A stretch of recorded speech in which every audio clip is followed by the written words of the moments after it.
श्री सर्वप्रहरणाय नमो नमः इति वनमाली गदीशांगी शंकी चक्री च नंदकी श्रीमन्नारायणो विष्णुर्वासुदेवो विरक्षतु वनमाली गदीशांगी शंकी चक्री च नंदकी श्रीमन्नारायणो विष्णुर्वासुदेवो विरक्षतु वनमाली गदीशांगी शंकी चक्री च नंदकी श्रीमन्नारायणो विष्णुर्वासुदेवो विरक्षतु இந்த ஸ்லோகத்தை வந்து 3 தடவை படிச்சுக்கணும்.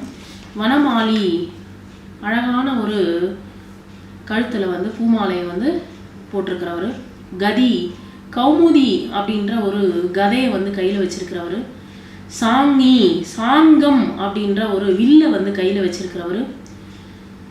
சக்ரி சுதர்சன சக்கரத்தை வந்து அடைந்திருக்கிறவர். நந்தகி நந்தகம் அப்படின்ற ஒரு கட்கத்தை வந்து கையில் வச்சிருக்கிறவர்.